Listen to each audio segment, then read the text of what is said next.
बहुत सारे लोग पूछते हैं क्यों कर रहे हैं जी, क्या मकसद है, क्या उद्देश्य है।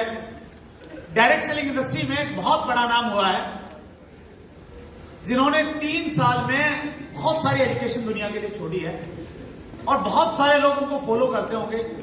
बहुत सारे लोगों को ये नहीं मालूम वो किस कंपनी से थे, लेकिन उनको फॉलो करते होंगे। उनका नाम है सतीश पंडित। बहुत सारा एजुकेशन उनका यूट्यूब पे मिल जाएगा आपको कहीं ना कहीं। सतीश पंडित जी ने जब बिजनेस की शुरुआत करी तो वो अदर ग्रुप्स में जाते थे अपने ग्रुप के अलावा। तो किसी ने पूछा कि पंडित जी आप अपनी टीम पे ध्यान दो ना, पूरे देश में घूमते रहते हो, इससे क्या मिलेगा आपको। तो पंडित जी ने एक बहुत गहरी बात कही। उन्होंने कहा कि मैं माहौल बनाने की कोशिश कर रहा हूं और एक बार अगर माहौल बन गया ना, फिर जब सबका बढ़ेगा तो मेरा अपने आप बढ़ जाएगा।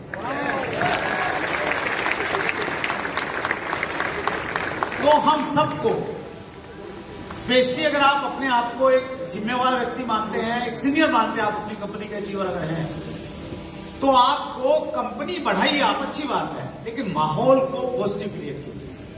अगर हम एक दूसरे की कंपनियों की बुराई करते रहेंगे कोई फायदा ना होगा। आप अपनी कंपनी में अपनी कंपनी को नंबर 1 बनाइए, कोई परहेज नहीं है। हेलो,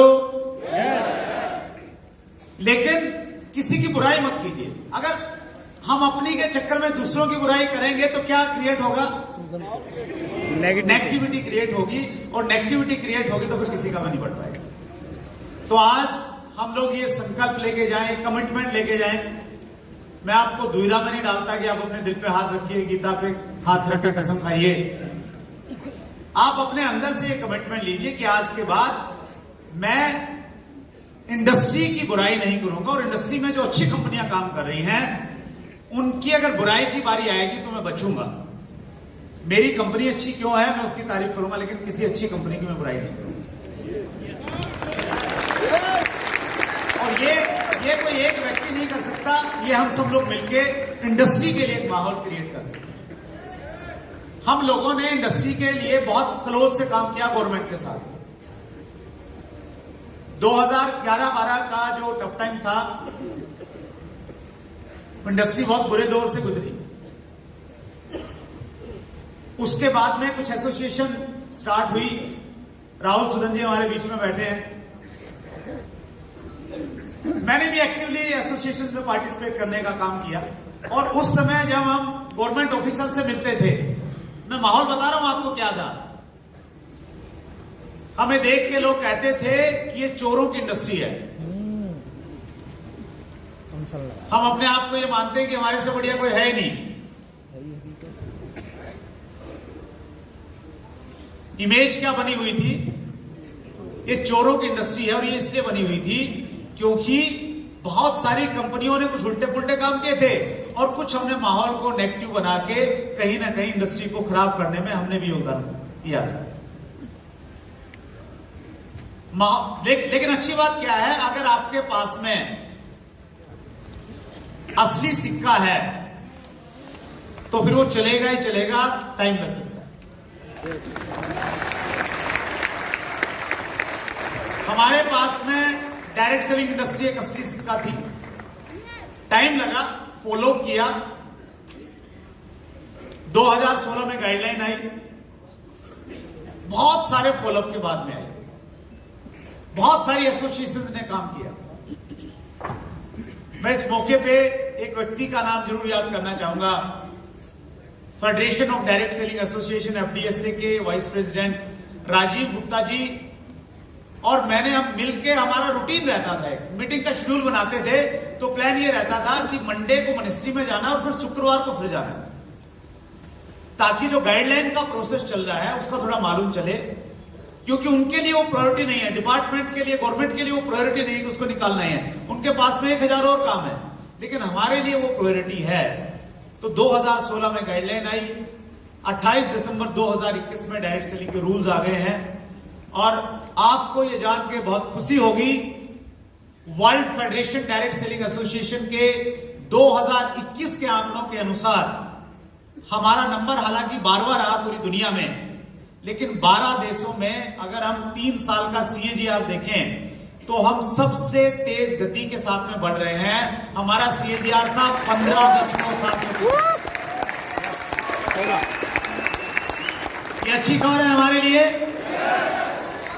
ये हमारे लिए बहुत अच्छी खबर है। और हम लोग बहुत बड़ी इंडस्ट्री का पार्ट है, तो ज्यादा आपाधापी मत कीजिए, सबके लिए बहुत कुछ है यहां पे। आज हमारा टर्नओवर लगभग $3000 मिलियन का है। इसी स्पीड से हम ग्रो करते रहे तो 2050 तक हम लोग $1 लाख मिलियन को क्रॉस कर जाएंगे। तो बहुत बड़ा पोटेंशियल है। बस जरूरत इस चीज की है कि एक अच्छे माहौल में एक पॉजिटिव इन्वायरमेंट इंडस्ट्री का क्रिएट करके हम लोग सब लोग काम करें। और आपका यहाँ पे आना, यहाँ बैठना, ये बता रहा है कि आप चैट विद सुरेंद्र वत्स की मुहिम के साथ हैं कि हम इंडस्ट्री का माहौल बहुत अच्छा करें।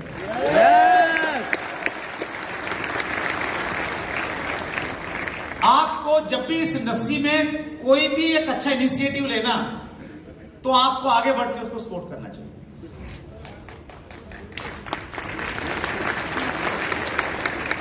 और ये चीज आपको बहुत कुछ देगी लाइफ में।